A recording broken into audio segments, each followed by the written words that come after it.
All right. You ready? You? Hey, welcome to another episode of the Black KKK podcast. I'm your host, Rod, joined as always by my co-host, Karen. And we are live on a Saturday, which means it's feedback time. We only did 3 episodes this week, so we'll see if it's a 3-hour show or not. The official weapon of the show is... Foam chair. And the unofficial sport is bullet ball. A bullet ball extreme. I still have to process that. No, you don't need to explain. The whole audience knows. Thank you. We know, we get it. We all do it along with you. Okay.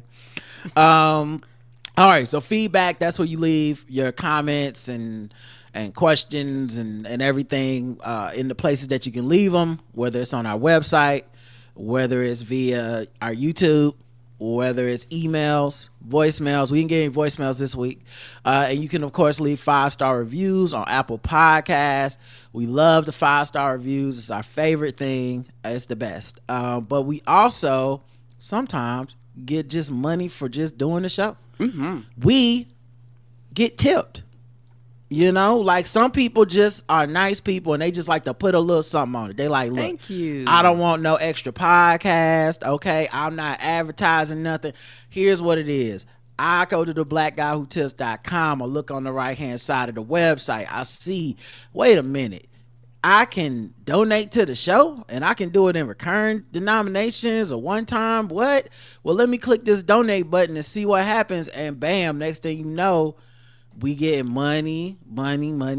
So we have to give those people a shout out whenever they do that because, you know, they didn't have to do that. That's very nice of them. Ain't it, though? So here's y'all shout out. May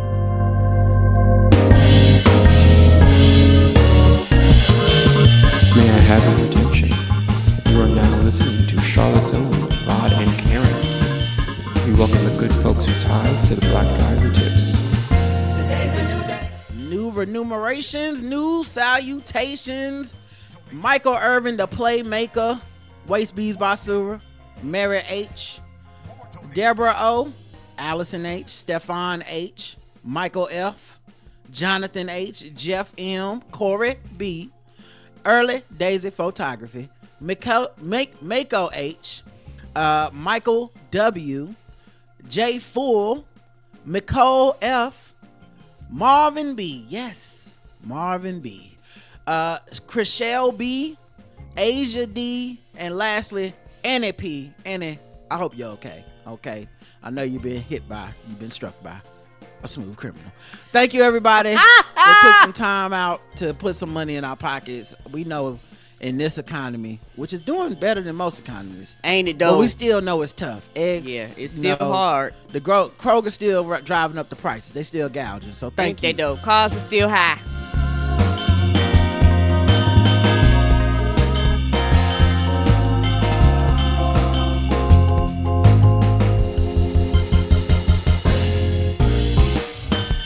All right.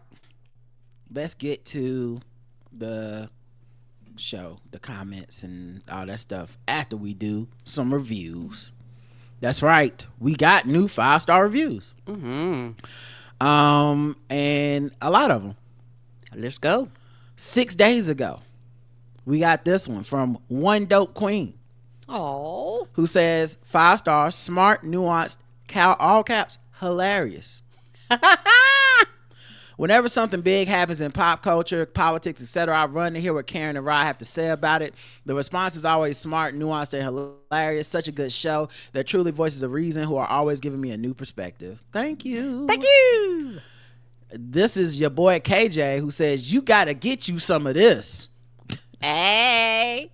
That sounds like a BET commercial for a R&B mixtape. Yes, you got to get you some of this. Right. These slow jams. Anybody can make a podcast, but not anybody can make this one. Trust, what you get here is Twitter and audio. Those OG podcasters truly understand. These OG podcasters truly understand the medium. What you will get is news, pop culture, and current events. From host, sorry, I had to make it bigger. From hosts who actually love comedy and love what they do, evident by the hard work they put into every show. Fun, funny, sincere, passionate, honest. Listen, I can't recommend this pod enough. Stop searching. This is the one you've been looking for, KJ. Damn, that for you is like an ad. Thank you, baby. Right? The only thing missing was, no, my brother, you got to get your own. Got to get your own. JV City 05 says BGWTs, Black Guy Who Tips. Rod and Karen, thank you all for being a bright light in the dark tunnel of the internet. Y'all have the juice, and I love y'all creativity and confidence. Y'all are hilarious. We got the juice. We got the juice now. I did not get on the train at y'all's inception, but I am on the journey with the podcast now. Well, thank you, JV Whenever City. you get on the train, it's right on time. I'll tell anybody that. Lover for the Run says, one of the best podcasts around, 5 stars. Hi, Rod and Karen. What an amazing show. Been listening for about 5 years thanks to my cousin who listens regularly. Shout out to your cousin. Well, that's what they wrote next. Shout out to Tan Tan. Come on, Tan Tan. Shout out to you, baby. Appreciate you, Tan Tan. Your show is enlightening, smart, and hella entertaining. Your perspectives on politics, movies, and comics is refreshingly fair and balanced. I feel smarter listening. However, baby, the House of Dragon recaps are flames. 3 flame emojis. The best recaps I've heard and listened to every episode more than once. Love y'all both and looking forward to witnessing your hard work blow up into greatness. Nikki G. Thank you, Nikki. Thank you, baby. I appreciate you. We do. Hey, cousins. 5 waving at you emojis. 4 waving at you emojis from future Mrs. Scarlett. I think that's right. Or future Mr. Scarlett. Scatlet. Let's just go with future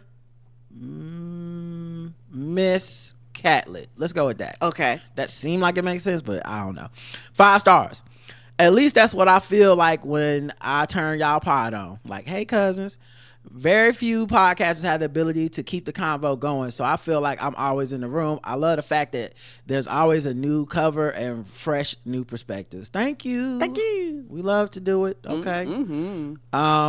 This one's just a thumbs up emoji from Stressley Snipes. I love that name. We'll take it. Stressley Snipes is a hilarious name. Yes, it is. Renewing my 5 stars. You can always count on Rod and Karen to give thoughtful, level-headed, and funny commentary on goings-ons in society. Still the only pod I listen to consistently. Yeah, Stressley Snipes sounds like what happened when Wesley Snipes got that letter from the IRS. Oh, yes, he was stressed. Banter 5 stars. Donnie 3 Stack says, love the discussion and interactions and the fact y'all never switch up. Right? You know what I'm saying? Because I really could have switched up a few times. It's been some times where I was like, they giving money away over here. They tossing money in the air over there. I might have to just show up and coon out and get this paper, and people just have to understand, you know? Pull the Hodge twins on their ass. No. Mm-mm. Okay, well, Karen doesn't agree. No. Always a bright spot in my day is the last one's from KB2982, which sounds like a droid. Right?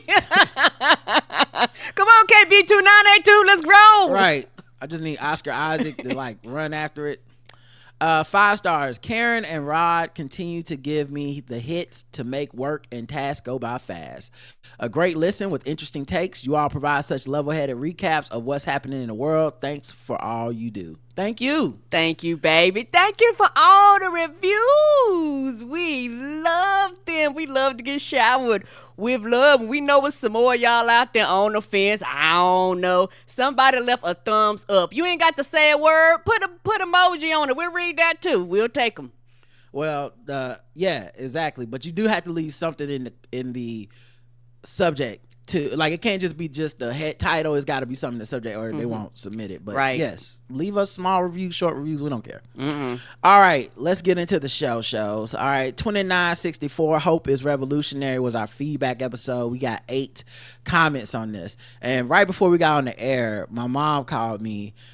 She just had something funny she wanted to say. And I definitely, this will probably end up being the title of the show. Okay. But she said, we finally got our own Black KKK now in 2024.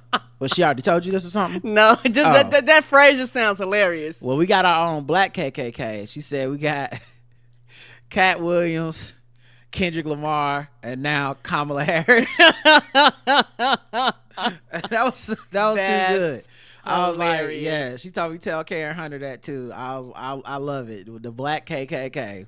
All right. Episode 2964. Hope is revolutionary. Feedback show 8 comments. Appia says, I also noticed the media tries the narrative. Good vibes aren't enough. Enough for what? For winning, they are enough. The people who are undecided now, the facts will not change their minds. The only way to change minds is by emotion. People like to join a winning team. I think this is the way to go. I agree. And that emotions decide is also working at myself, even when I know it. We have way more political parties here. Before an election, there's something called a Wallamat. You can compare your views online with parties competing at the election. You can answer 40 questions and get an answer afterwards. It happened multiple times that my number one party is the Wallamat. In this Wallamat is FDP, and the second the Green Party. I look at the result and think, but I don't like FDP, and vote for my second best match. The party is a liberal party, but with a posh touch. I'm a working class person at heart. It feels better. Yeah, feelings matter. It's funny how it is so funny how Donald Trump literally wins with feelings. That's it. You can't argue Has that no substance. He has nothing. No, nothing he's putting out. Nothing he's gonna do. It's all about how you feel. You can't argue that it is his policy proposals because we don't know them and they change daily. You can't argue that it's because he's so believable, because he literally will lie and say the opposite thing of what he said yesterday. He's doing this on abortion right now. But you can talk about the fervor and the vibes. And when he had those on his side, they weren't asking these other questions of like, yeah, but what about his policies? Or that's not enough. They were like, oh my God, this guy is gonna win. Oh, well, we are underestimating the MAGA effect. We are underestimating the emotions of the white working class in America, right? And all this stuff. No one had a problem. I think what the issue is in America is always race. And it is that the emotions that are not white people's emotions aren't supposed to count. Right. So when they look at the enthusiasm of the Democratic Party and the people that want to vote for Kamala Harris, these are not just one type of person. These, these are working class people, but they're also students. They're celebrities that are rich and famous, that have money. They're poor people. They're people of they're Muslims, they're Jewish, they're LGBTQ people, they're black and brown people, they're immigrant people, they're unions. And so all these little subcategories, it's like, nah, that's not good enough. That type of enthusiasm isn't pure enough as just like the unexplainable phenomenon, unexplainable in quotes, the unexplainable phenomenon of every middle of American white person that went to a Trump rally and was filling those places up when they were filling them up. They weren't talking about this isn't going to be enough. They were like, this will be enough, and Democrats better do a better job. Right. They need to get better vibes. They need to get this enthusiasm. Well, now Democrats have the enthusiasm and the goalpost has moved. Agreed. By the way, the big health insurances in Germany are corporations under public law and not-for-profit organizations. Their job is to secure health services for citizens and not to make the most profit. There's a parallel private system for-profit health insurance, but you can only choose to go there when you make over $70,000 a year. That's because you have to pay for services and drugs first and get the money back from the insurance, and by the law, insurance pays for you. You never have to pay the doctor, and kids are free on the by the law insurance. Why would anyone want to change it? When you are young and healthy, the private insurance can be cheaper and physicians get more money from it. So you will probably get an appointment faster. Overall, it's not a perfect system, but it's also not bad. Well, nothing can be worse than here. Yeah, nothing can be worse than here because, over the years, our insurance company has, the way insurance run has evolved a lot. And if you have kids, you can add kids, but you have to pay for children. It used to be, particularly years ago, when I was underneath my mama's insurance insurance plan. When you turn 18, you got kicked off no matter what. You had a job. It don't matter. You were 18, you had to fucking get off your parents' insurance. They actually extended that to, I don't know what the age is now, but I know it's like 20 something now. So they bumped that up, which is a good thing, because like you go off to fucking college and you literally, I had to pay for my own health insurance out of my own pocket, and had to figure out how to navigate this shit at age 18 because I could no longer be on my mama's insurance plans. And the way it is here, they cap a lot of stuff. They charge you for a lot of shit. It is different. It's not perfect here. It's better than it used to be, and not as harsh as it used to be, but it can still improve. Yep, I agree. Matt Nashville says, well, damn, sorry if I forgot. I put 2553 and 2561 back in my queue to check my goldfish brain. There's a non-zero chance that I found Yub Nub through the blackout tips, and I deserve all the side eye. And then he went and listened and said, confirmed, I'm the worst kind of jail co-fan. That's great. That's what he should call him. Jail co-fan. My earnest listening started with 2454. And at some point I also listened to 1480. I'll go sit down. Yeah, it's all good, bro. I can barely remember all the shit we've done. They say in the chat, that says up to 26. Up to 26 what? Years old. Like, okay. Like you can be on your parents' insurance up to 26. Awesome. That's actually excellent. Rona Raphael says, I would also like to give my official shout out to Esabalu for the cool banter music. Started following on Instagram. Do you know that I was watching Slow Horses and brother appeared on the screen and I screamed, Lord DEI, my nigga. Y'all made me forget the brother's name now. I best not run into him at Comic-Con or something. It will be like when I ran into the brother who plays Turk Barrett in Daredevil, Luke Cage, and Punisher at New York Comic-Con, played by Rob Morgan. I couldn't remember his name, so I was like, sir, you be killing it as Turk, but you get your ass whooped a lot. Don't let the Punisher catch you. He laughed, and we took a couple photos. Aww. He was just walking in the crowd. It was later I thought to myself that, what's that brother's actual name? Got to fix it before I meet Lord DEI, or I'm gonna tell him it's Ryder Karen's fault for hooking me to the best review in the world. That's my cocaine. Y'all the best. Thank you, Rona Raphael. Thank you. Erica just says the new banter song is fire. Mm-hmm. I agree. Ramsey D. Jenkins says 5 stars. Hope indeed is revolutionary. VP Harris does not owe them jive turkeys in my old southern accent any sit downs or one-on-one interviews. She is trying to win this election. The DNC roll call will stay in the rotation while at work. Yeah, and I mean, she gave a sit-down interview, I believe it was her and Tim Walz, which is a standard traditional thing that many presidential candidates do, where they sit down with their VP for their introduction to the world. There's, of course, some journalists tried to act like that was new and different. Like, no, she needs to sit down by herself. What is she doing with him there? Which, and this is all before they even saw the interview, they just said that. And then of course everybody put out the receipts of every single fucking president ever doing that introductory interview with their fucking VP candidate. Right. Just stupid shit like that, where they pretending like she's hiding behind something. Then the interview was terrible. Dana Bash was asking her questions that Donald Trump posed, like about her blackness and stuff. Dana Bash, who is not a black person, doesn't know shit about race in the first fucking place to be asking that question. But 2, Kamala Harris gave a great response and just basically said, that's the same old playbook from Donald Trump. And what's the next question? Right. And so, you know, but what about her policies? Motherfucker, you don't ask her about them. Right.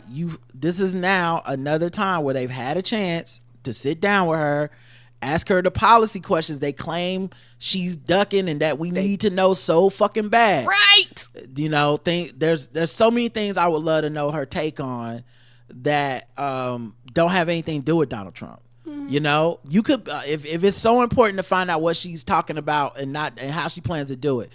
You got the Supreme Court. You got her plan to stop price gouging. You got obviously maternal. You got women's reproductive rights. Mm-hmm. You got the fact that affirmative action has been struck down.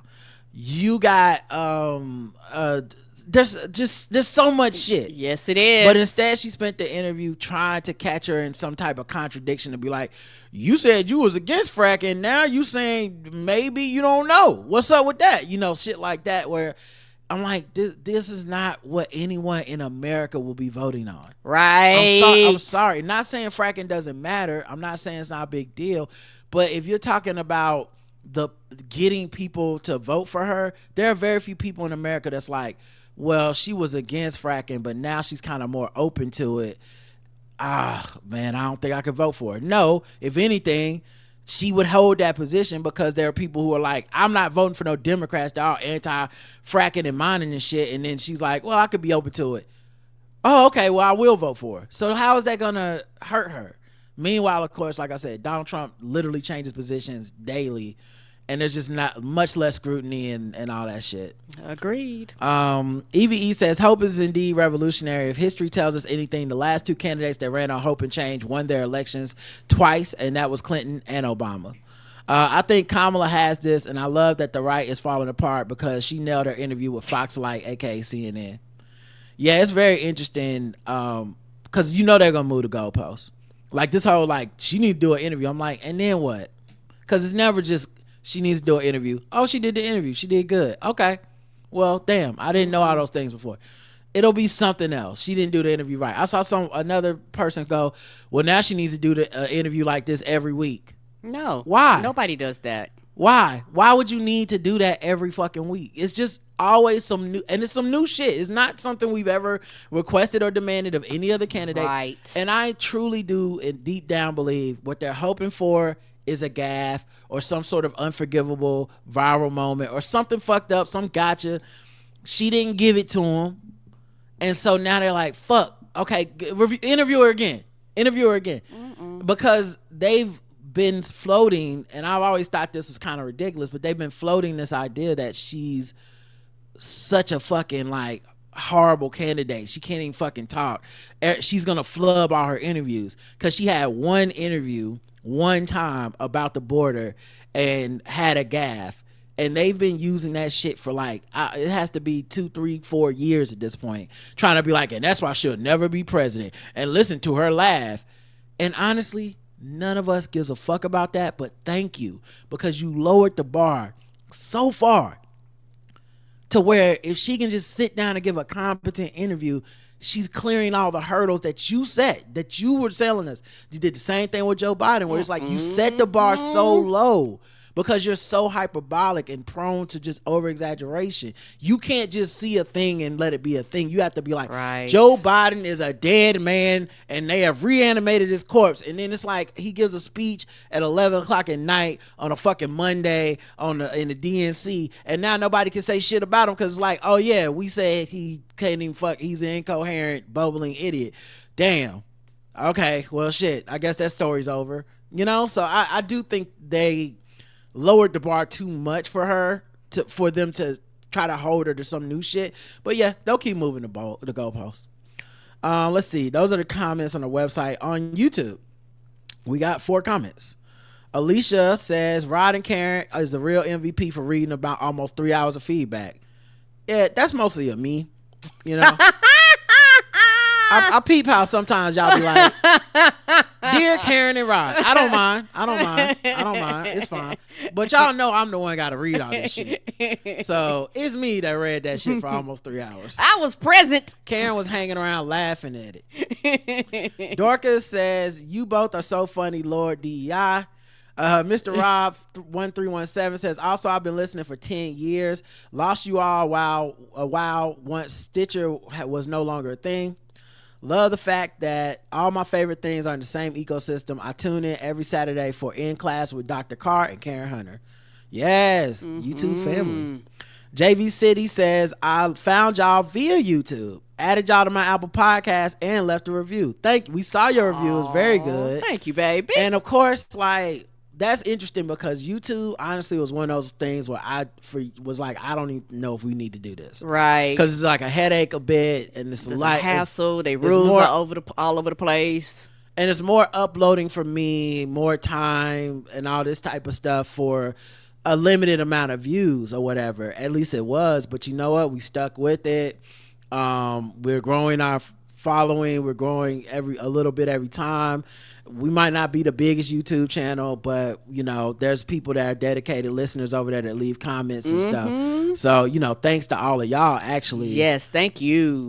We really appreciate it. So yeah, I think we're over 3,000 subscribers now. Let's go. All right, let's go to the next episode. But first, I have to play a beat so that I can try to get us some money later.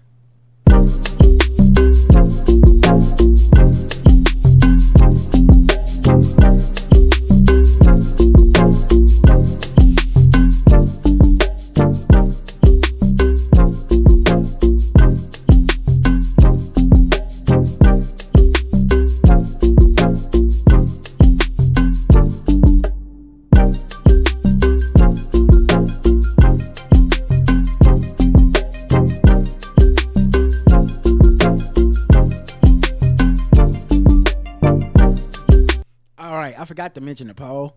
Did you watch the DNC? All of it, 22%. Some of it, 57%. None of it, 20%. So I'm in some of it. Yeah, I watched some of it. I think it's hard to watch all of it, but some people are, you know, into it like that. Like this right here is they jam. They do some people do the DNC, the RNC. Like this time of the year is some people's jam. They love politics. They are all into it. I know, child, they grab their popcorn, call their friends. They be up when the election and stuff, you know, the night of the election and stuff like that. Like, it is some political nerds out there. Yeah, 21% is, to me, a large percentage. Mm-hmm. Like, that's nothing to sneeze at. Mm-mm. Like, to watch all of it, because it's so much. Mm-hmm. All right, let's get into this episode, 2965, Gender Wars Perfection. Talked about Cam Newton. Let's see. Undecided voter, says Appia. I don't think we should hear from them because they seem dumb. Unless they were in a coma for the last year, who's deciding between a black woman and a Nazi-friendly criminal and is not quite sure who to vote for? Right. I like progress on the one hand, but on the other hand, I also like regress. I want to go forward and also back. What should I do? Said no one ever. The good thing is when this is the best person who heard the speech and is not impressed that they have, it's looking good for Kamala. Right. Yeah, the fact that they have people that's obviously in the tank is crazy. I saw MSNBC also, in addition to CNN doing this, MSNBC went and found a black man who was a Republican and a congressional Republican candidate. So, like, no reason to even ask him about Kamala Harris, in my opinion, and not in a group of undecided voters. And of course he shat on her and was like, she's terrible and I don't think she can do it. She can't lead, blah, blah. And it's like, why are you presenting this guy here like he's some neutral party? He's not. Like the undecided voter thing has always been like a attention cash grab type thing to me. Yes, and it always drives me nuts that we never hear from these motherfuckers until it becomes election year. Nobody is ever, I'm undecided for my local municipalities, for my mayor. Like, we never ever. It's almost like the whatchamacallit, the Green Party and all that shit. We don't ever hear from y'all fuckers until it's time to goddamn vote. And I think that's what irritates me, because I was like, this is the only time they put a motherfucking camera in your face. Get out of here. That is a really great point. I never even thought about that before. You're right. There's no undecided off-cycle elections. There's no undecided local elections. There's no undecided focus on undecided Senate races. Like, yeah, you're absolutely right. And I think and I didn't know how to put it or the words to piece it together, but they used to always irritate me. And in my mind, I kept saying, I don't ever hear from y'all any other time. Ever. Ronan Raphael says, great point about undecided voters, in quotes. That's one scam that I had been wondering about if it was just me tripping. In Don Rivera's voice, trash. Well, honestly, Ronan Raphael, with your reputation and the way you get down, I'm not surprised. I'm a little surprised that you ain't in on the grift. Like, I can see you popping up and pretending to be undecided and be we ain't seen you on no CNN back in the back. Like, what's brother, you're wrong. What's the per diem? Like, how much y'all pay for lunch? Because I could be undecided for $75 and a sandwich. Just let me know. Let me know. A while back, I believe it was you, Rod, who brought up how meeting other folks in the creative space made you get over some inferiority complex. Oh yeah, imposter syndrome. I met some imposters, and then it was over. I was like, oh, that's what y'all look like. No, I can actually do this job. I'm like that every time I see that JD Vance couch master ordering a donut. I know damn well that even when I was brand new in America with an accent thicker than Bane and Hakeem from Coming to America, I didn't fumble ordering a donut. Right. How can you fuck that up? That's so crazy. A donut. Didn't even know to use numbers. And I promise y'all, I don't work for Kamala Harris's campaign. I'm not an advisor. But have y'all seen the way she be ordering sweets? That's how you fucking do it. That's how it gets done. She love a sweet treat, okay? She love a sweet tweet. Y'all a sweet tweet. A sweet treat. Is she like most black people? I want something sweet. I'll show it to y'all. She know about some sweets, okay? Matter of fact, let me change the audio settings so y'all back.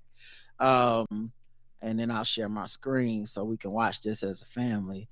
But yeah, like I think this is her TikTok. And what is that cake? And for the record, her social media team is so good. This is why I'm like, all this advice people have outside of the campaign, I don't mean no offense, but they got it, dog. They don't whatever you're thinking, A, they already thought about, and B, you're probably wrong. Mm-hmm. Like if you're like, what they need to do is be real serious. Wrong. But you like, no, get the TikToks, get all that bullshit, do it now, because this kind of shit works. It's effective. Yes. It gets people talking, and it's better than, and it's not just shitting on Trump. It's better than that. But they're gonna do some of everything anyway. But yeah, anyway, here we go. Here's the clip that she sent out. Cake. Is that cake? Ooh. Jays. I want a slice of that. Caramel is like my favorite. Okay, chocolate and caramel. Fantastic. What are you getting? Oh, I'm good. No, you don't want anything sweet? You don't want anything sweet? Get something sweet. Yes. Well, you talked about that caramel cake. Yeah. Okay, and then a slice of the cake for the Congresswoman, and then my slice. Yes. Thank you all very much. Thank you. It's sad that it's this way, but honestly, just knowing how to order a fucking order right. Come on, caramel and chocolate, my favorite. I want a piece of that cake with some ice cream on top. Let's go, bitch. I like how you immediately pronounced it wrong. It's caramel, but black people love saying caramel. I don't know why. That caramel apple. I don't know what it is, but yeah, but anyway, I remember, I said that if I was, I think I was on 3 Guys On, I said if I was the vice presidential candidate, I could win alone just on how I order my donuts. Like I know how to order donuts right, and JD Vance apparently can't even do that. But he says, I didn't fumble ordering a donut. It ain't gonna be the day I'll start fumbling like the mediocre, flavorless, good at changing his name white man. I bring the glaze to these streets. Watch out, Mayor Adams. Right. Reminds me of that a word from our sponsors about Little Brother, where he rapped about Fonte raps about being in a gang, and the gang is working at Krispy Kreme or something like that. That was so funny. Anyway, Erica says, amazing episode. Karen be knowing there's no undecided voters. People know what they are going to do. Praying for the best. I'm looking forward to the election being over. What is blatantly clear is how inept civics education is and the disrespect towards VP Harris. It especially grinds my gears when I hear black men speak down on her. I want to be on my Will Smith to tell folks to keep her name out of their motherfucking mouths. Yo, you want to know what's interesting about this too? There were people, presumably black people, I've seen some. Now, I think, at least in my anecdotal experience, it is interesting that these people fit a certain troll mode. Like these guys are always trolling. And women, to be honest, it wasn't all guys, but these people are always trolling. And so they came out of that interview and they said she sidestepped the question about her race. Like she didn't answer the "you just turned black 5 years ago" accusation from Donald Trump, which there's 27 reasons why that is brilliant not to do. You know, it's Obama showing the birth certificate to Trump, where I think we talked about on the air that day. I cried that day that he did that because I knew it was not going to appease them. And I also knew that he, as a just the dignity of being a human being, he shouldn't have done that. He shouldn't have had to. He shouldn't have felt like he needed to do it. And the media taking Donald Trump's bait and pressuring Obama to show us his fucking birth certificate is one of the most unconscionable racist things that's ever happened in this country. And it's why I don't do the like, oh, we had a black president and y'all were racist to him. So what the fuck did we learn? Nothing. Right. And then every time you turn around, you go, what about your wife? I'm like, Michelle, kiss my ass. I seen how y'all treated my husband. The fuck you think you gonna do to me? But Kamala Harris and them clearly learned. Because you don't dignify that shit with a response. It's because everybody know it's stupid. It's pointless, and they will not accept whatever your answer is. Nope. And it'll just cause more shit. Now, here's the part that I'm thinking is interesting. I haven't gotten in the fray with these people. I see the comments. I see people share them and screenshot them. Some people go back and forth. I'm not going back and forth with these fucking idiots. But if I were to go back and forth, the thing I will point out to them is when Donald Trump brought up Kamala Harris's race at the NABJ, what do you think his purpose was? His purpose was to try to get people to question her race. Okay? You're so fucking smart. You're such a great contrarian. You're such a great troll. You know everything. Why are you doing Donald Trump's bidding? Right. And what the Donald Republicans Trump want you to do. Literally programmed your dumb ass, and you are carrying out his work, trying to divide our community, bringing up some shit that doesn't even really matter and is definitely not true if you do any level of research. Right. And there's a certain type of person that's attracted to that back and forth, that point of view. And I can't think less of them, because it's one thing to be like, because they think everyone else is manipulated. They're always like, oh, the Democrats are manipulating you. This is manipulating this person, the government, this is Dr. Fauci. Everyone's always manipulating us. Okay, fine. Let's say they are. They got us. Oh man, the government got me. Donald Trump got you though? Right. If I'm gonna get manipulated by somebody, let it be somebody whose intellect I respect. Come on. Let me be out here doing the bidding and be like, damn, I never saw the invisible hand that was guiding me the whole time. I was just out here propagating some bullshit.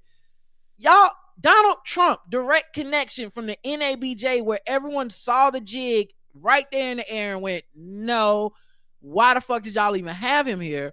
Well, now I know why. Because there's dummies like you out here that saw that and went, yeah, what about that? And now you still trying to carry that torch for him. That's scary as shit. I don't know if y'all gonna vote for him. I don't know if y'all claim to think y'all smarter than voting for him, but you don't seem smarter than voting for his dumb ass to me. No. Two birds of a fucking dumbass feather. She goes on to say, this gender war segment was fire. What that doctor expressed to Cam is exactly what I've been saying about Nick Cannon. No amount of money is going to make up for actually being there for your kids. I hope he received the message, but I won't be surprised if he has a new baby on the way by the end of the year. Yeah, I think it's so interesting. I listen to Firestarter podcast. I like listening to them sometimes just because I know we don't always agree, and I want to see like what their point of view is as brothers that, you know, kind of came up very similar to me, I imagine, just from listening to their show for so long. And, you know, I thought they had a really robust, great conversation about this. But there are a couple things that happened in the conversation that it didn't happen on our show, but it made me think about people that probably must be thinking this. One of them is this idea that, well, if it was a woman, we would be okay with it. And I gotta say, that's not true. We would eat her alive. Like, Drea Michelle was not just a here and gone story. People still shitting on her every time she pops up. Yep. With that boy and her son or her child. Everybody ask her, what about her other kids? Not just about her other kids. This guy she's dating, who's basically a fucking child himself. Right. No one's gonna ever let that go. For the rest of that kid's life, for the rest of that player's life, and for the rest of her life. So so that's number one. But let's say you go, yeah, but Drea Michelle doesn't catch it as bad as Cam. And I think this is a huge point that got left out of their conversation. And a lot of conversations on the internet. Cam Newton's positioning himself as a commentator on gender dynamics and relationships. So even if you want to throw out a race thing and be like, well, we don't talk about this like so-and-so, some white guy that's doing the same shit. Yeah, because they probably don't sit down and when they could be doing a sports podcast, and just dip a toe into the let me tell you ladies what you need to do. Cam has done this several times at this point. He's it's not us diving into his business. He's made his business, which makes it our business. Yep. He could be keeping this shit private and none of us would know. Would know, and not trying funny, could care less. He could have been just basically doing a full sports podcast and nobody would care. The other thing is Cam's not making an argument for like, oh, I just want to have like a blended family, or, you know, I want to have like a polyamorous situation. That's not what he says when he goes on these shows. He's basically like, I can afford the money to keep fucking all these women that having kids with them, and I'm going to do it. No one can stop me. I'm an adult. Fuck it, right? And you could be like, well, look, maybe he's hanging out with these kids. He's seeing them all the time. Maybe everything's cool. And as long as he can afford it, who cares? Except the woman who had his first 5 or 6 children when he was a Carolina Panther. He did everything he could to limit the amount of money for child support he could. Yes, he took did. her car, tried to take her car back. I don't know if he got it back or not. But the other thing he did, and this is the most important part, there was a point in time where he said he was not those kids' father. Yes, he did. I remember that. So it's hard for me to imagine a person that would do that, even if it's just a savage courtroom tactic. Like, hey, my lawyer suggested that I do this. I'm probably the kid's fathers, but I don't want to pay child support. Or she asking for too much, so I'm going to question if these kids are even mine. And I'm sorry, man, but I don't give a fuck what your gender is. That's not some shit I can applaud, man. I can't just excuse that. It seems horrible, and it don't seem like some shit. If you have that in your resume, maybe don't be telling us about relationships. Maybe you just kind of keep it to yourself. We love the football shit. Are you a game changer or a game manager? I love that shit. You know, like it's a little funny, quirky sayings, all beautiful shit. I don't give a fuck about the way he dressed, any of that stuff. But there's certain stuff when you start talking, there's a level of scrutiny that comes back on you for talking like that. So you can't have it both ways.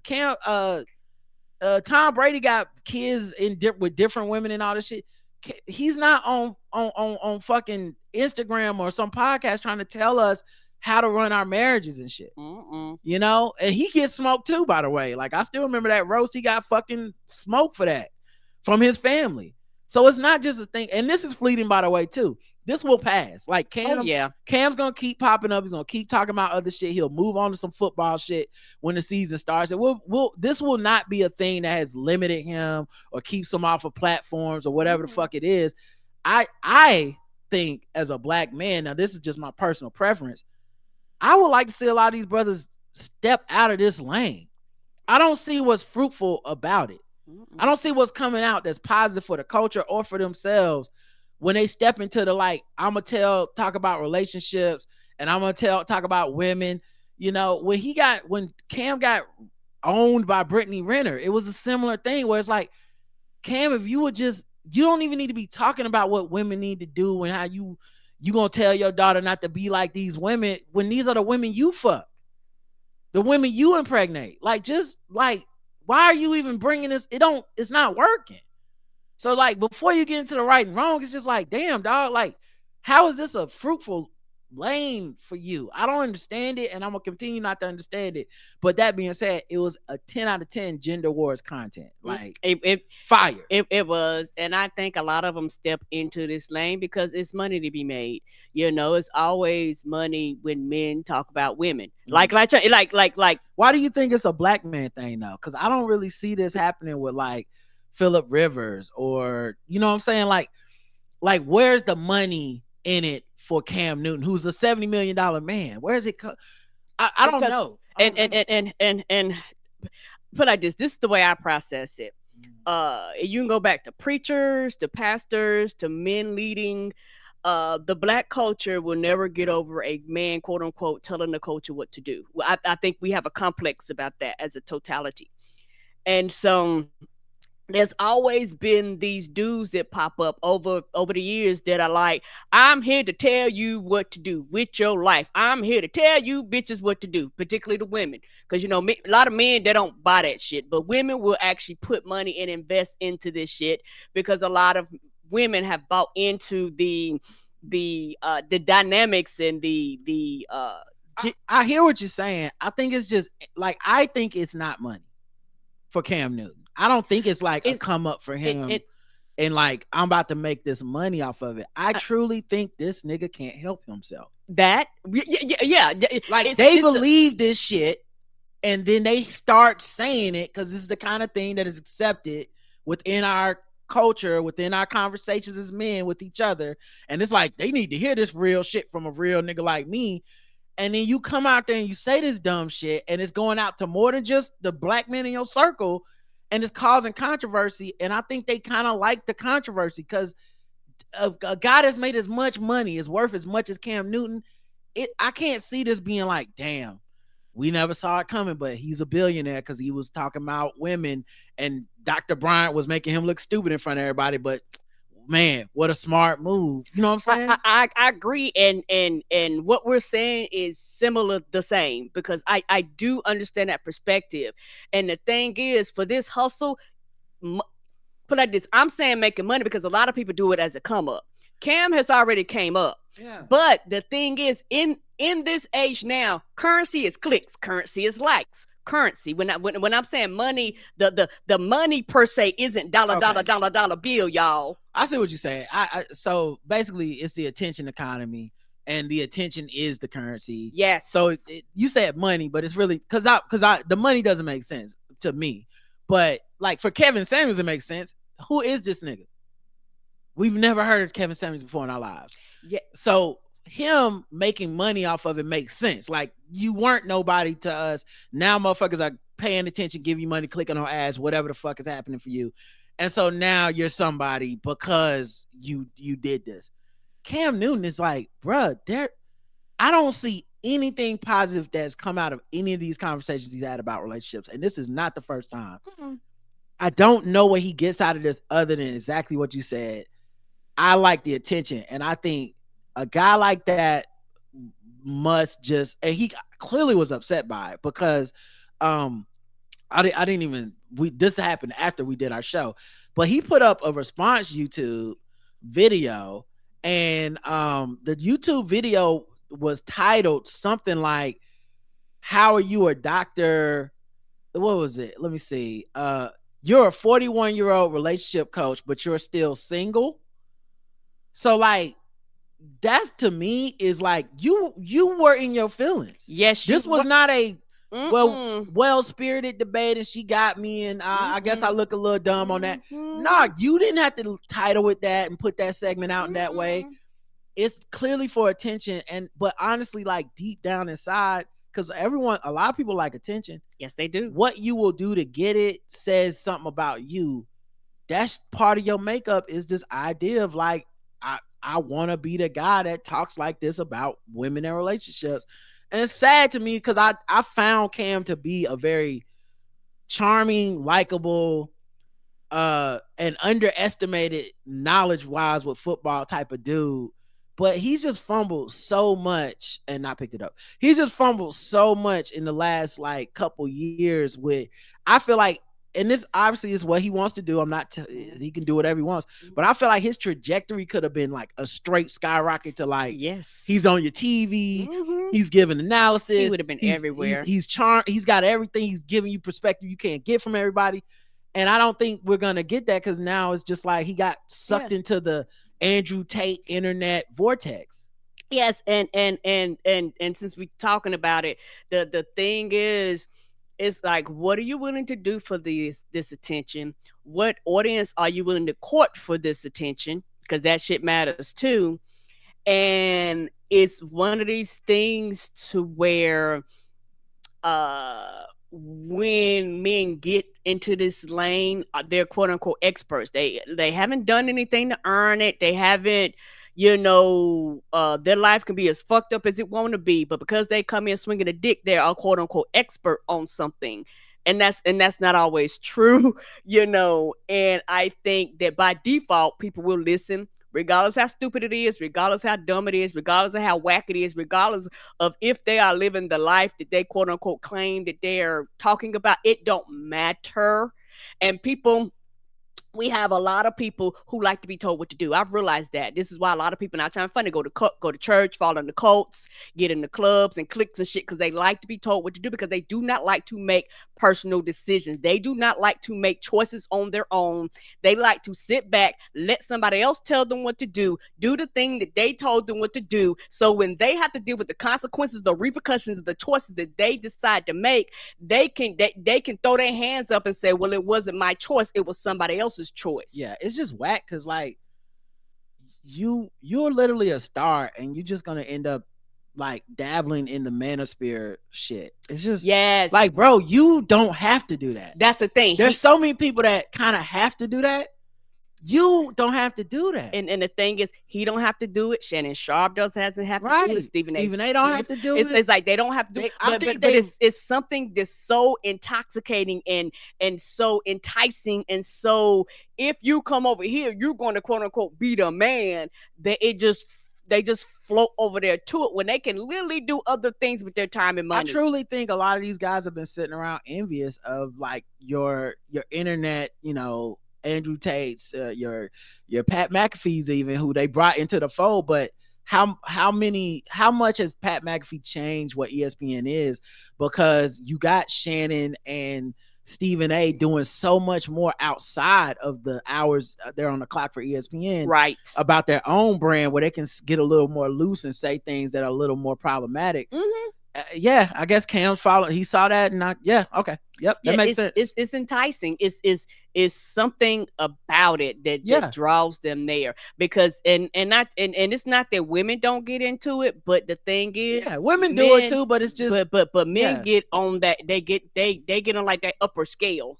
Yeah, women do it too, but there's not going to be as many of them, and a lot of times, to me, in my opinion, they don't have to say things that are as bombastic, because what these men have already said is very few reasons for them to come out and say something crazy. Like sometimes men say stuff that is just so disrespectful in that lane, because it's been normalized. That it's like there's almost very few women that can and will match it. There are some, but their stars not shining like that, and almost none of them that are famous or have careers in other reasons and other ways would do it. So like, you're not going to look up and see like Elle Duncan shitting on, men in that type of way. I don't think, and I've listened to her podcast and all that stuff. It's just, there's no benefit to it. No benefit for those folks, but whatever. All right. She goes on to say, so that Dr. Bryant expressed to Cam exactly what I've been saying about Nick Cannon. No amount of money is gonna make up for actually being there for your kids. I hope you receive the message. Oh yeah, okay, I read that. Yeah, and I don't know if he's in his kids' lives a lot or not. None of us know his schedule and shit. Nick Cannon shit, obviously I can't know. But nigga, you made it my business, and I'm suspicious. You made it my business because you put it on the internet, and once you do that, it's up to the masses on what they choose to do with it. Yeah, I'm suspicious, and the things you've been saying don't exactly inspire confidence that you are in your kids' lives, just at least in the involved way that you claim. But that's like these are things not my fucking business, but you made it your literal make money business. I don't know why you would do that. But you can't be like, hey man, don't give me no opinions. You did it. I wasn't giving no opinions. You ain't never heard us talk about Cam Newton and his kids on this show and his opinions on women until he started doing the shit. Till he started doing it. And also the biggest elephant in the room that nobody talk about when everybody act like these kids gonna be okay. You don't know this. And the only people that can determine if they okay are these children. Well, also, one more thing. I'm sorry to harp on this, but the other part of it I think is kind of ridiculous is it's like, well, we all got to wait for the kids to grow up and then they'll tell us how they feel. I hear what you're saying. You're not wrong in that. But also what people like to do is once those kids get grown and start talking, we be like, well, we always knew it was fucked up. Nope. Can't have it both ways. Right. You can't have it both ways. If it looked fucked up but we can't say nothing until the kid does, then that has to be the rule all the time. It can't be, and you got to all act surprised when the fucking kid comes out and they be like, actually, my daddy ain't shit. Right. We gotta all be like, wow, I can't believe his daddy ain't shit. I mean, because not time and funny. There's a lot of people who ain't making the money Cam Newton is, that is still in these situations that still's like, fuck you, daddy. So if they feel like that, rich people kids can feel like that too. Yeah, it's just gonna be interesting because, like I said, I can look at a situation like that's a very hard situation to try to make work. Not my business, I wouldn't do it, but maybe someone can make it work. Right. But it's gonna be up to them, and so we'll see. But I just think, like I said, if he wasn't making it literally everybody's business putting it out there, I would have no opinions on this man's life. Would not have any at all, because I would not know. Erica says, I watched a clip of Jack Off JD ordering donuts a few times. The best part was the lady ignoring his announcement of his candidacy. Sir, I don't give a shit. Creamfield to Jellyfield. I'd say I definitely know how to order donuts. Got to make sure the blueberry cake donut in there from purchasing from Dunkin'. C. Jeter says, man, that Gender Wars track is a banger, but it'll always make me think someone like J-Ru the Damager is going to come on and spit a hot misogynistic Hotepish 16 and throw Queen at the end like they were trying to be helpful. Yeah, that was my favorite type of misogyny in the 90s and early 2000s was the Hotep misogyny. People sleep on that. Like, that's why I can't, whenever motherfuckers try to be like, guys, Kendrick and Drake, they're actually misogynists. I'm like, nigga, they all have been. They all will be. There's never going to be a time when it wasn't. There's never going to be a time when it isn't. Right. You're right. And I don't even want to talk about it. You're absolutely right. Don't want to talk about it. There's zero shit for us to discuss on this. Right. It's like being like, guys, no one's doing the speed limit. Yeah. Everyone drives 10 miles over. You're right. You can go out there doing exactly 55, but everyone's just going to beat their horn at you and ride the fuck around. Right. Don't nobody want to have a conversation about it. We doing 10 over, guys. We do it. That's what we do. But yeah, the Hotep ones was the best because it would always be some like, first of all, these niggas lying. Second of all, a lot of these niggas just fucking white girls. And then the third thing was they be out there acting like they don't want some pussy too. That's so funny. Like everybody else. I want some mind sex. We ain't got to take the clothes off yet. Yeah, but you're gonna take the clothes off. Pretty sure if you go backstage with Dead Prez, they're trying to fuck. Like, if you show up back there and be like, I just want to light some incense and do some mind sex like y'all was talking about on the album, they be like, man, get out. Get out. We are looking for some sucky, fucky. We did not come in here to have a conversation about our chakras. That was all lies. That was all lies. I still we are not trying to get them aligned. Tribe Called Quest with the ladies make a set form on your sexual drive, devoted to your lover and make it thrive. Like, all right, yeah, ladies, that's why we come listen to Tribe Called Quest and Q-Tip. You know, same people that make hot sex on the platter. Definitely want to get their opinion on what I should do with my sexual drive and be devoted to my man. You know what I mean? Like, just shit like that. That's so funny. I'm not offended by it, but it is not funny. Offended at all. Jazzy Belle by motherfucking Outkast. My bops. Who are not hotels, but you know, I think many people would consider them not necessarily like the most womanizing ass niggas. But that's one of my favorite songs. But it's crazy. It's wild when you go listen to it. It's like, oh, they was reading these women for filth. This shit was basically like, y'all bitches need to stop fucking everybody and having babies. Y'all ain't shit. The South got something to say. Yeah. Apparently. Now, am I trying to fuck and get my dick? Absolutely. But y'all need to stop. Y'all wrong for this. Y'all wrong for fucking me. I ain't even mad at you. There's a lot of people that just in that matrix. Oh, man. I love that shit. It's so funny. This may be victim blame, he says, Eve. EVE. But anyone willing to have a baby with Cam Newton and Nick Cannon at this point knows exactly what they're getting into. Oh, absolutely. But this is the other thing I wanted to mention too. Going back to Firestarter once again, great podcast. I listen to all the time. When one of these niggas, Cam Newton, Nick Cannon, whatever, because I don't know that it's gonna happen. But if one of these niggas start pulling a Tyrese, I don't want to hear shit. I don't want to hear nothing about black men and how sad it is. And I can't believe these women doing these brothers wrong. And they just want money. Nigga, we seen what it was. We seen how they was talking. We seen how they was moving. You gonna run into one of these women that is out there like, oh yeah, get these babies. I'm gonna need all the money. I'm gonna need the alimony. I'm gonna need, you want to go to court? Then we'll go to court. You ain't gonna see your kid. Like you're gonna run into one of them because you're making transactional situations and in a situation where you're open to being exploited. Right. Anyway, and I'm not saying that happened to Tyrese, just saying that definitely can happen with one of the. I will never feel bad for them the same way I can't feel bad when the women are like, Future really don't come around and help raise the kid. No shit. Word number 19 didn't get it done. Wow, that's crazy. Right. They either the biggest pick-me's who think they're special and that they can be the ones who could change them, or they're gold diggers. I can't think of any other reason someone I guess with sense would want to be with a baby mama maker who has no intention of marriage. He is playing in their face and they don't care. Fool me once, shame on you, but if you keep fooling me, I'm the dumb one. Yeah, it's up to them. I'm like I said, everybody's adults. I was about to say everybody grown. But you know what else a lot of those women ain't doing? Doing podcasts trying to tell us how to run our lives. They are not. I'm sure, I think the comedian would get Jazzy or whatever. I think she gets some pushback because she's done some she's a comedian. She's done some shit where she's like trying to tell people stuff as well because she wants to be kind of a influencer / star.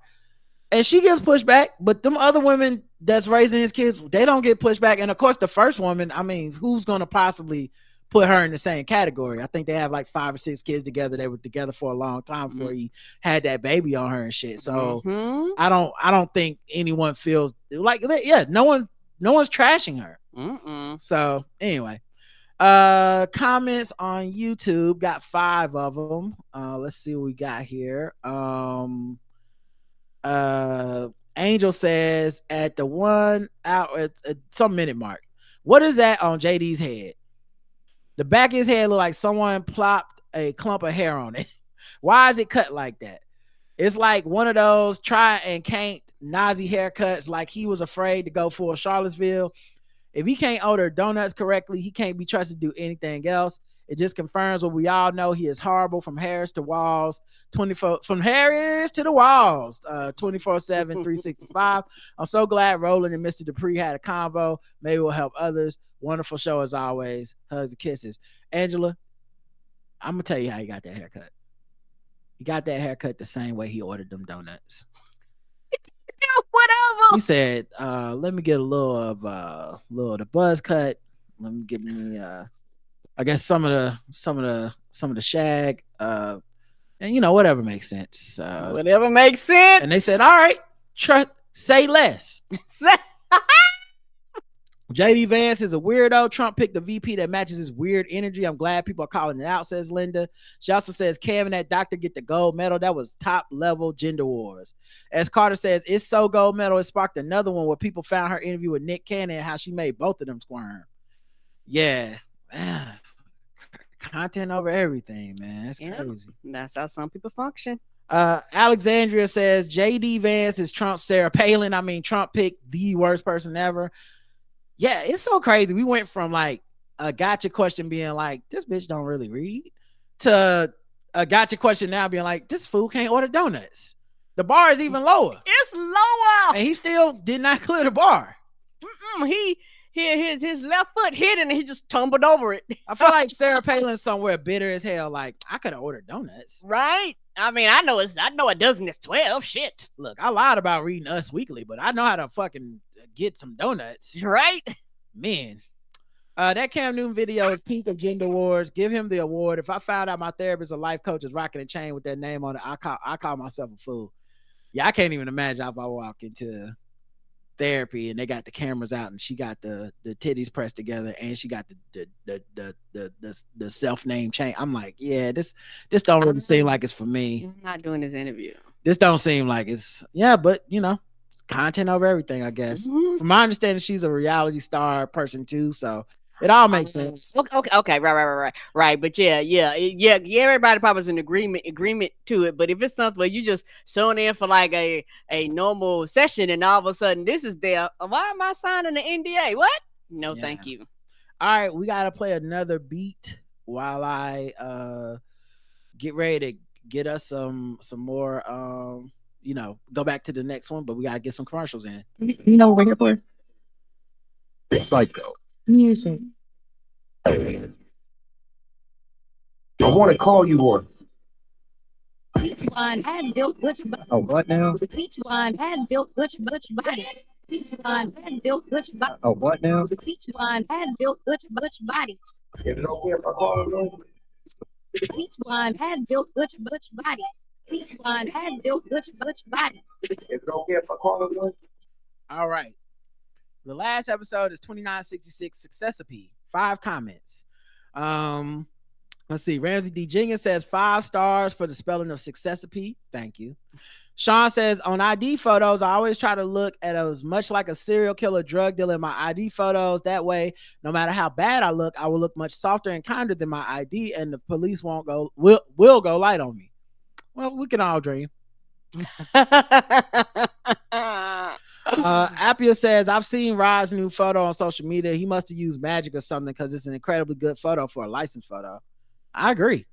I was very proud of that. Yeah, I think the technology, camera's probably sharper. No, it's all me. And shout out to me for thinking about it all night. I was like, I'm gonna make sure from the time I made my appointment, I was like, I'm gonna make sure I take a good picture. I'm gonna kill these hoes with this photo. Y'all see my old picture? I was like, I can't be looking like this forever. This is crazy.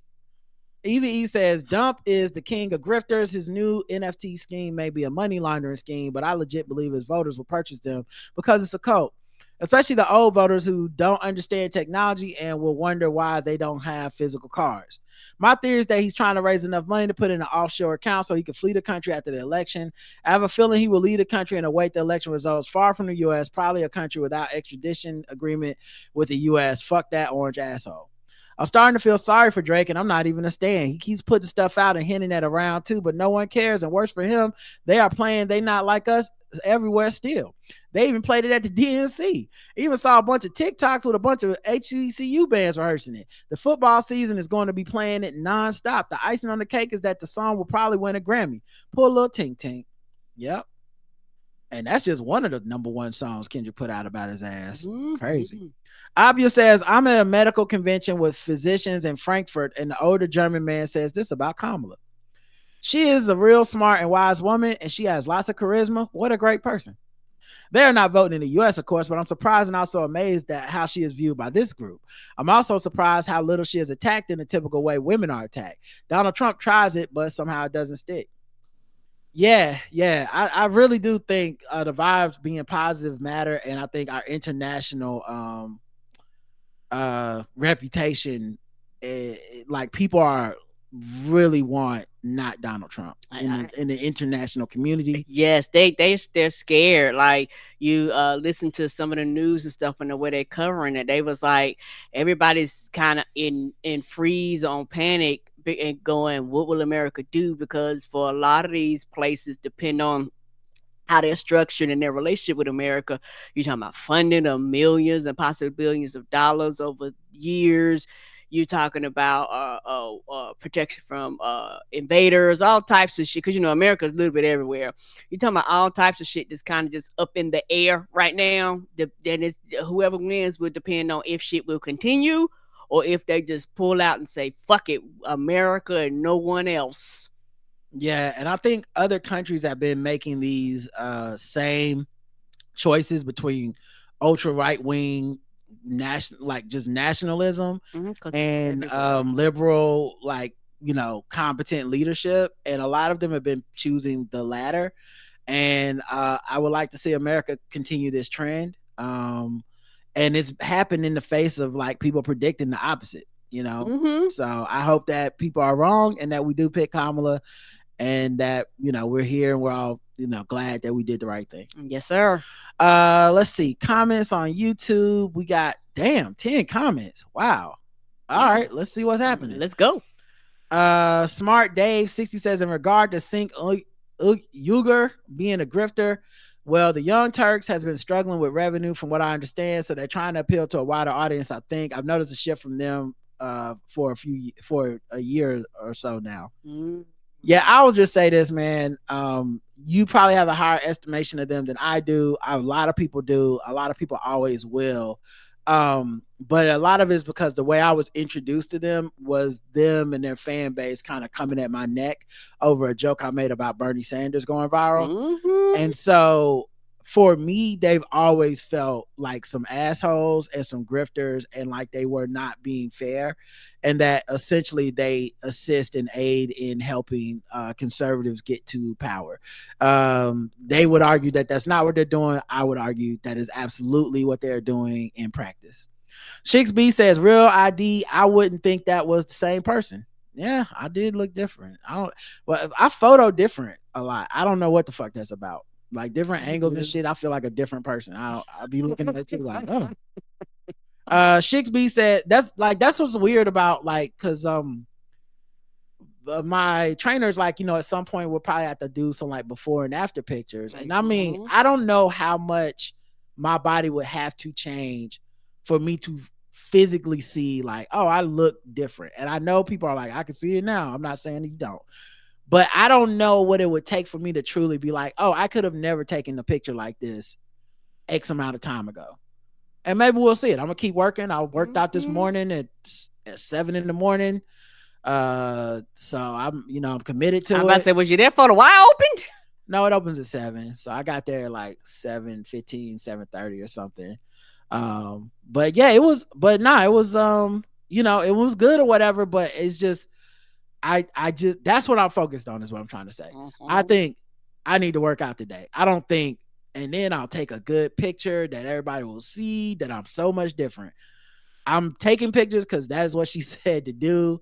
And I do think it helps. It does help to have pictures, even if it's just like a ritual of like, hey, worked out, here's another picture. It's just another thing to keep my mind like positive. But yeah, we'll see. She said, you mentioned the 700 Club and the prayer clause. When I was in college, I went home for summer break while waiting to get word on my internship. I worked for the staffing agency for a few weeks, and guess what my assignment was? Working for what was so-called the Super Friends, Daddy Jerry Falwell, and all the homies like Rod Parsley and all the other grifters. Our job was to do the mailings for the prayer clause and the anointing oil for all the donors. It was such a wild time. It was a few college students who just needed to make some cash, but the regulars were addicts and the folks fresh out of jail. They had those huge sports coolers full of oil that we had to pour into these tiny vials, size based on their donation given. That's crazy. So you get a different amount of oil based on a donation. Like God only gonna give you $25 worth of oil because you bullshitting this week. You get a little less oil. You want the 20 ounce? A little less anointing. I'm gonna need $50 for this 20 ounce. Okay, until then you're gonna have to be 8 ounces. The blood of Jesus ain't quite as powerful because you gave a little bit less. I hope you don't need to bless too much this week, player. Because you ain't put in on a lot of blessings. I guess you won't be reaching for the hem of the cloth today. We had prayer cloths based on their donations as well. A small one, you got a cloth the size of a swatch to match clothes. Big ones, you get one the size of a towel. Wild times. Crazy. But maybe that's what we need to do. I'm gonna be like, if you need us to pray for you, I'm gonna need $50 more now. No, sir. We will not be doing Falami 69 says, nice. Earlier today, I was on a different forum and pretty much stated what Rod said for the 48-minute mark. He knows he's going to lose, so he's trying to grab every dollar he can before the election. That's what he'll launch his final ultimate grift, asking his marks for money to fight the stolen election. From seeing far too many of his speeches, Venezuela seems like to be his escape plan. Yeah, I it's hard. And look, could totally be wrong because Lord knows I can't get in Trump's head. I don't understand this man. No, I think he's a very simple man. I don't find him to be a very smart man, but I would not always say that I'm able to predict what he's going to do. But this shit feel like a hustle where you're like, this is one last job and I'm getting the fuck out of here. One last job. What is this shit? I saw a clip of him today where maybe I'll play it tomorrow when we have JL Covan on. But okay, man, he was rambling incoherently for like a minute. I'm like, he does this a lot. Yep. And it's just like, I'm in front of a microphone speaking extemporaneously. It's not well organized. It's not well thought out. And what is this other than just showing up and being like, put some money in the collection plate? I'm hopping back on the plane. Where's the next one? Okay. Did I think about my comments? Do I have a teleprompter? Do I have a speech? No, I'm just showing up, saying did we get the money? All right, let's go. Let's see. Ebbs, my girl, says, hey, BFFs. That's right, girl. Hey, girl. Yeah, not many viable candidates to vote for right now who aren't Dems. I've never voted third party in the presidential election, and the last Republican I voted for was Bush in 2004, and it's gotten considerably worse down the ballot. Alas, maybe 12 years, 20 if the Lord really want to show out, of a Democratic prayers will, in the words of my guy, Secretary Pete, break the fever for Republicans. Maybe take them back to when they were tolerable, very demure, very mindful. Jamil. It is, and I do mean this, man. It is really fucked up that we don't even have a Republican Party who would try to govern. It is broken our country in that way. Yes, because it only, like, I like that it's simple. I do like that it's simple. Someone starts telling me they're voting third party or Republican, I immediately can write them off as like, okay, you're either dumb as fuck or you just want to be different. Sometimes it just ain't, being different just ain't that fucking important. But there was a time, like, I didn't vote for Bush. I never would have.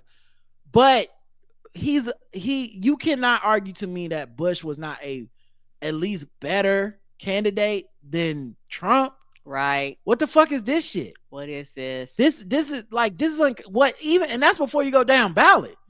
Cause like Trump is a brand of fucked up, but Marjorie Taylor Greene, like, what is that? Right. Why are we allowing this in our country? Why? So yeah, anyway. Callie, bruh, Mike says, I think Kathy Griffin was right. Oh my. Anigual 64 says, Rod, you were able to articulate something that I have been struggling to do when talking about voting. I know too many people that do not vote and do not plan to vote. When I have asked them why they do not vote, they do not have good points, but it really boils down to everyone is voting, therefore they are dumb. I do not vote because insert ridiculous reason that it meant to sound intelligent and informed, therefore I am smart. Most of the times, these are the least informed people, and they do not want to vote. Right. They do not want to be informed, and they do not want to care, and they transform their apathy into intelligence. Ooh, that's it. Yes, you hit the nail on the head. And then these be the most complainingest ass motherfuckers when they taxes go up, when all these laws and shit are passed that directly impacts them. That's the thing. You don't vote, but shit still happens. The world still moves, and this shit impacts your life regardless of if you put in on it or not. I just love that sentence about transform their apathy into intelligence. That's exactly what it is. No, Karen, the title is Black KKK. No need to write it down. They have convinced themselves that not voting is the intelligent thing to do because only dumb people think that their vote matters. I have actually had this said to me is wild. Agreed. Alexandria says, my issue with politics now is everything is a game. Bills aren't being passed to help boost someone's campaign. If the board is really harming citizens, the bills should have passed to protect the citizens, man. And I mean, this is the thing. Because I like to be specific, and I'm not saying you're saying this. I just want to be specific because I've caught myself doing the same thing you just did, but it's not good enough in my opinion. Republicans are playing games. Yes, this ain't a Democrats playing games situation. One party would pass the fucking bill if they had the votes. If they had the votes, we'd have a border bill. If they had the votes, we have it. One party think this is a fucking game. And they're playing in our faces, and that's why I agree. A lot of times when people, they kind of, and I understand, kind of talking generalities versus saying no, the fucking Republicans. Why won't this pass? The fucking Republicans. Why did this get stopped? The fucking Republicans. Why is this? The fucking, like, a lot of times that's what it boils down to. Yeah, and the thing is, if you want to go, well, there's also a couple of Democrats like Sinema and Manchin. I'll accept that. There's a couple of Democrats that sometimes be out there playing around in our faces. The thing is, if 98% of a party is doing the work and 0% of the other party is willing to do the work, I'm still more upset about the 0%. Yes, sir. We're not going to keep the same energy for both sides. Like, y'all are both fucking up. No, the fact that you can't get two motherfuckers that were elected in this country to agree, like, yeah, we do need this border bill. And it wasn't the Senate that time. I think it was the House. But my point being, like, the fact you can't get that is insane. It's insane. One party is not interested in being a party and governing. They don't want to run shit. They don't want to do shit. A lot of shit has been bought up in Congress and Senate, and it's fucking died because they won't even bring it on the floor. It's fucking ridiculous. Man, Nikki's trajectory is so sad that Coca-Cola got a hold on her. I think it do. Jason says, yo, I think the existence of Waffle House has allowed Church's Chicken to skate on being a perpetual crime scene that it is. I agree. At least in the cities I've been in, at least Waffle House crime usually come at crime hours. I saw at crime hours. Right. I saw a crack deal at Church's on my way to church one day. But I can't front. I do enjoy those irregular steroid injected vibranium filled pieces of chicken. I do too. Yes, they okra is the best. I'm not even gonna lie. Honestly, if it wasn't for the threat of death, I probably would eat Church's way more often than I do. But I just don't want to drive over that part of town, get shot, and then I'll be in the newspaper. And all y'all gonna be like is, yeah, that's what happened when you go to Church's. I can't believe Rod was that stupid. That's like having a baby with Cam Newton. You have no clue what part of chicken you're eating. Yeah, it don't matter. It's chicken. It don't matter. Okay. It's the wing. It's the pterodactyl. It's the it's the larynx. Like, that's some pancreas. All tastes. It don't matter. MB the NB says, I am so excited to see these marching bands in action, absolutely destroying Drake. It's so funny. It's so funny. And the poll was, do you think most of the Trump NFTs will be bought by legit voters? So not like money laundering type of thing, but actual, like, there's people in the earth that are gonna put their credit cards out, and most of them will be bought by people that real people, not Saudi Arabia or somebody laundering money. Yes, 9%. No, it's some sort of money laundering scheme, 92% or 91%. I'm in the 91%. I do not believe this shit makes sense. It just feels like it's like when he talked about hacking the DNC and asked Russia to do it. And you're like, that's not a turn of phrase. He just told them to do it. So, all right, that's it for that feedback. We don't have any voicemails. We do have a couple emails. Gonna play a beat and come right back. Let's see. Here we go. You know what? You like this beat? There's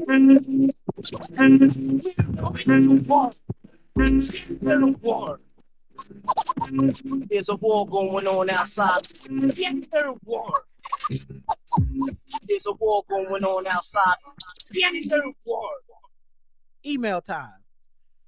This is from DJ Zenway, who says, thank you. Hi, Rod and Karen. This might be long and you might not have time to read it, and that's cool. Hope this message finds you well. I'm taking the time to write this because I want you guys to know that I think your guys are really terrific. I've come to realize that in the 9 months that I've gotten to know you both, I feel like I found family and I'm listening to their podcast. I want you to know that you both have helped me so much while I'm going through some difficult times involving my health and finances. So I would like to thank you for the energy you bring to the medium. I'm really excited about Kamala Harris and the campaign like I haven't been excited since probably Obama. But I'm doubly excited because of the campaign and its energy. I'm going to be listening to both of you guys talking about it. For once, I don't mind hearing about Trump in the news. It's such a pleasure to watch him implode, and I'm not the type of person who gets pleasure from that. I know, Rod, you're there for the pettiness, but most of the time, I'm not into most things. But for this, I'm here for the pettiness. Welcome to the club. Join me. Let us merge. I was thinking today, isn't it ironic that everything that the Republicans, as well as some liver lily Democrats, said about Biden is happening tenfold to Trump? Ain't it? But you know what? We don't have a whole fucking month worth of goddamn podcasts on the daily, and the New York Times don't have 1,500 people writing fucking articles about it. Never forget. I will never forget that. Yeah, actually through it, like I said, I try to be above the fray, especially on my Twitter, because I know if you do some negative shit, you attract negativity, and then motherfuckers gotta say some negative shit back to you, blah blah blah. Okay, all right. I could not help myself last night because Chris Hayes, who was one of the people that was, Biden got to step down and this and And once again, not really saying they were wrong necessarily. I was bigger on like, can I trust y'all to do the right thing and not skip over Kamala Harris? That was my big thing. But their reasoning was, well, the reason that we need to do this is because once Biden's out of the race, then people won't have a choice but to concentrate on Trump, and how a lot of the stuff we say about Biden is also true about Trump. He's also, if he wins, he'll be the oldest man to ever enter the White House as president, right? Right. He goes, it is a little weird that age concerns, in quotes, have disappeared as a constant focus of campaign reporting and discussion, even though the GOP nominee would be the oldest man ever sworn into office and is very obviously sharply declining before our eyes. He also had a video of Trump rambling that he tweeted out and all this stuff.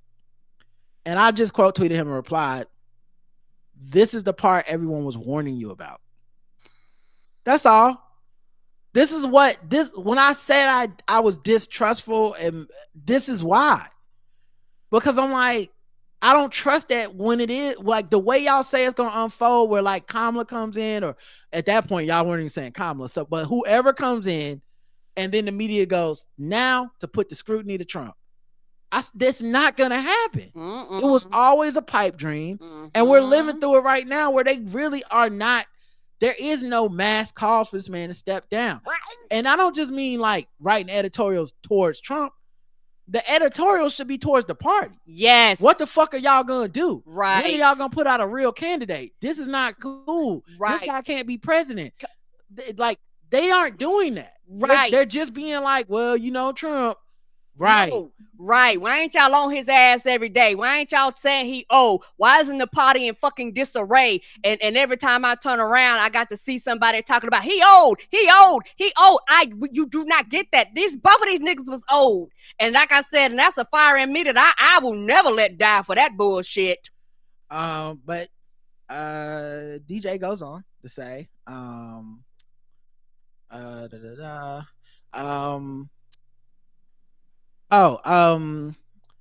was thinking, he's talking about Biden's cognitive abilities. He's talking all kinds of madness, everything from Kamala's race to Aileen Taylor to Taylor to AI and Taylor Swift, and saying that she endorses him. I know, and I do agree with something another person wrote about. Yes, as he loses his orange, he does look older. It is in my imagination that his comb over is looking pretty thin. I mean, he looks terrible, but he always has. But yeah, I've seen some pictures unedited from the AP lately. I'm just like, ooh, they caught him at the right angle. This nigga look like Gollum. Also, Rod, I would like to say it's very rare that someone thinks of stuff that I haven't thought of, but I'll give you props, bro. You've done it a few times with me, which is an accomplishment because it takes a lot to impress me. Most people think very much on a low vibrational level and are the best mediocre, and I love your at best mediocre, and I love your introspection. Well, thank you for that compliment. And I'm taking it as nothing but love. Karen, I love your loving energy, and you are a very powerful woman because when you get angry, I can feel it fully, and I'm pretty strong empath. And sometimes I have to step away because your energy is so fierce when you're upset about something, which I guess that's why the opposite, your loving energy is so soothing. Yeah, I told she's an Aries, man. I don't, whenever people think she's all honey sweet baby shit, I'm like, that's fine, but y'all ain't really listening. Well, guys, I talked my head off, and it probably won't get read because it's so long. No, we read it, but I hope you read it later because I really wanted the message for you, and it's okay if it doesn't get read on air. Take care. God bless, and keep being you. DJ Zenway. P.S. Rod, I'm a female. A couple times you referred to me as a male pronoun. No biggie. If you heard my voice, you still thought I was a guy.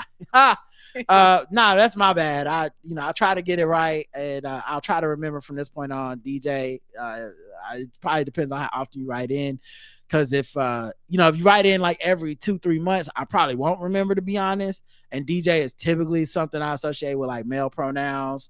DJ Tanner, stuff like that. But I will try to remember DJ Zenway. Last one is from Lauren. Some weird font on this one. I gotta figure out how to read this because it's so tiny. Give me 1 second. See if I put it in another program and copy and paste it. Okay, there we go. So this is from Lauren, who writes in and says, I'll try to keep this quick, but please feel free to skip around as needed. Just like last week's call, I too feel a distant cousin that is terrible at keeping in touch. I discovered y'all nearly 10 years ago. I stumbled across a podcast via Twitter titled Two Guys, One Show. And in the episode, they referenced you as the king and queen of black podcasting or something to that effect. I started listening and have been a dedicated listener ever since. It's so refreshing to hear your balanced and hilarious takes on all things news and black entertainment related. I especially love that y'all are never quick to jump into the hive, read for filth mentality that we often see from people that are hyper online. Yeah, I think I used to kind of feel like I needed to do that, or like that was like part of the gig or whatever. And I think as the empath, a lot of times I would be like, well, this is what people are feeling, and I need to like express that so that those people understand that they're heard. But over the years, I've just really developed like my own boundaries and been like, but what do I think? Really? Yeah. Outside of the echo chamber and the ego and people pushing you and peer pressuring you, like, what do I really think? And sometimes I feel like a little bit of a disappointment because I'm like, most of the time I think something that's not that controversial. You know what I mean? Which is what most people think, something that's not that controversial. And also, depending on the information in the situation, shit need to process. Like, it's a lot of things that, not trying to funny, you hear it and you really actually need to process it. And out of that, sometimes you might need additional information. But we hear shit, we be like, you know what, we gonna get out a few more days to see if we get any new or additional information, because depending on the situation, and particularly if it's something that people are covering, we go, oh yeah, we're gonna find out what's really going on with this story at a later date. Yeah, I think also there's just times where if you step back, it's like, we might be talking about this, but that doesn't mean it's a big deal. Like this Cam Newton thing is a story that will come and go. It's not a big deal to me. Like, I have thoughts, I want to talk about it, but there's other things that are much more important to the world than Cam Newton and his baby mama situation, right? So I think that's a big thing. Whereas I notice sometimes other shows and stuff, it has to be a huge deal because whatever happened today has to be the most important thing that's ever happened, and a lot of times, I don't know, life just isn't like that. Here's what sparked my email. A year or so ago, I finally got into Game of Thrones and House of the Dragon. Amazing television. I've been keeping up with your House of the Dragon recaps, but Karen mentioned on a recent episode that there's a Spotify playlist for your old Game of Thrones recaps. I've been listening to them, and I can't believe I ever skipped this recap gold. Yep, I was one of those people who listen to every episode but Wednesday. The old recaps are amazing, but I wanted to reassure you that your decision to keep the House of the Dragon recap to just the two of you is definitely the right choice. There were times you had on book readers and they never spoiled anything, but even when the show had outpaced the books, they would interrupt or cast off certain predictions because of what they thought they knew and how the universe worked in the books. Funny enough, sometimes they were wrong, right? Isn't that funny? They never wrote back in to tell us, like, my bad. Which I'm sure is frustrating for a book reader. All that to say, and see, that's the other thing about the book readers. No offense to my book readers. I know y'all out there. Some of my best friends are book readers. Yeah, they are book readers. Very, very highly educated people. We love you, book readers. Some of the good ones are book readers. Some of the good ones. But child, sometimes y'all are too much. And I use the hard R because the A is more for them to say. But for the book readers, a lot of times you can hear it in their podcasts or their coverage of these things. They're more upset that it's not going down like the book said it would. Right. Because it's a different medium and different choices and considerations have to be made. And also, if I'm creating a TV show, I don't want to copy and paste from a book. Everyone wants to add their own little, item to the stew. Right. And as a creative, you should be allowed to. And so a lot of times their negativity isn't necessarily negativity about the show, like execution of the plot lines in the show. It's the execution of the plot lines in their head from what they thought the show would do from the book they read. All that to say, it feels even funnier and more lighthearted to hear just the two of you who feel comfortable enough to make any prediction, regardless how crazy it may sound to a book reader. I do miss Justin's complete chaos that he's bringing in these old episodes, though. Yeah, I mean, you gotta get behind the paywall if you want chaotic Justin. But we had to lock Justin up. But yet and then also, so there's two things. The first being, doing the recaps is a lot of work, and being able to have a flexible schedule where it's just me and Karen is like paramount to making a good show, because it could be a day where I'm like, man, I thought I'd be done with this recap by 5:15, but if we had scheduled a guest at 5:30, what the fuck am I supposed to do? Right. You know what I mean? Damn. And sometimes it can take me hours to finish it. So that's the number one thing, or one of the major things. The biggest thing though is probably vibes wise. I noticed the same thing you noticed. When it's just me and Karen, it's so much more fun, free flowing. The humor comes in, there's no awkward, like I want to play an instrumental here, but someone who's on Zoom and a couple seconds behind is gonna mess up the delay or something. And then also, like, there's people get a lot of different things out of Game of Thrones, and what a lot of people get out of it is liking to argue, and that is how I would say the vast majority of people who discuss the show, how they end up discussing it, and how people mostly discuss everything is what they don't like. You listen to most people that do movie reviews, almost all of them going to hit you with how much they don't like something, what they don't like. People that discuss the plot of something this is why this plot doesn't work. Like that's mostly what a review is. We're not really doing a review, doing a recap. And part of the way the recap works is it's more fun if we're having fun. Yes. We don't lie. So if we didn't enjoy an episode or something happening in an episode, it's not like we don't bring it up. Right. But I don't want to do an hour and a half of us just going, and in the end it was just so that's not as fun as being like, yo, wasn't it funny when this happened? And wasn't it crazy when that happened? And then he said this to this. That's the difference. And it's why, in my opinion, you'll never hear another recap that's as good as ours. Lastly, on a recent 3GO episode, y'all went down a rabbit hole talking about luxury cruises, and I got to thinking, damn, Rod and Karen deserve a nice trip. I believe in the past you've mentioned not being too fond of flights. Have you reconsidered? Love that y'all have been taking time off here and there, but you definitely deserve more. Us premium listeners have plenty to listen to while you're away. Thanks again for giving us such a great podcast, Lauren. Yeah, that's very funny. In that I in my mind, I just imagine other premium listeners being like, "What? No, what are you talking about?" I didn't agree to this. I want more of all these sports and nerdos. Oh, they better more lip smacking good. They better get on it. How you gonna decide for us? But also, like, honestly, the last few years or so, we've been paying down like our credit cards to get them down to zero. We're not there yet, but we've been doing that. And then the treat that we've kind of been doing for ourselves is going to these Hornets games with our half season tickets. Yes. And this year we actually are paying a little bit less, but we're doing a full season. Which like a different seat, so it won't be all fancy and shit with the desk and the TV monitor and the but I still get to go buffet through the special line, and that's all I care about. Yeah. So all that to say, like, I think we just treat ourselves in some different ways, but I absolutely think about, taking some trips and all this type of stuff. I think that'll be something that hopefully as we, get more financially flexible, we'll do a little bit more of. And it might be a year or something where we just don't renew our tickets and be like, let's just take this money and go somewhere, So it's just that's what we're doing. Not to you asked for our financial statements, but but thank you for that consideration and stuff.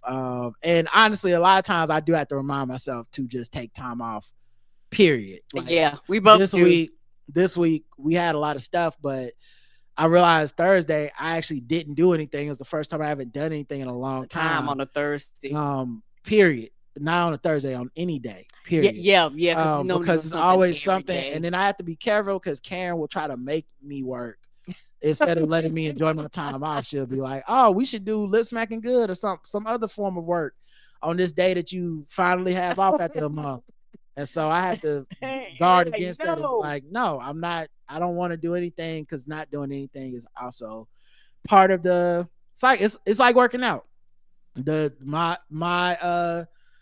trainer's like, the rest days are as important as the workouts. Yes. And if you don't rest, you don't listen to your body, then you're gonna be to a point where your body just breaks down. It's like, well, now you can't do shit, and you can't do shit until you feel better. you know. So yeah. Yeah, sometimes like I right, I have to kind of remind myself too. And yeah, this Thursday was really peaceful. Like it was really, really peaceful because I work. So for me just to get off work and just maybe just to chill and do nothing and not have your time tied up into anything was a beautiful thing. All right, y'all. That's it. Thanks for listening. We appreciate y'all. We'll be back tomorrow with JL Covan. Until next time, I love you. I love you too. Mwah. How's that? Not even an hour and 27 days or whatever we normally do.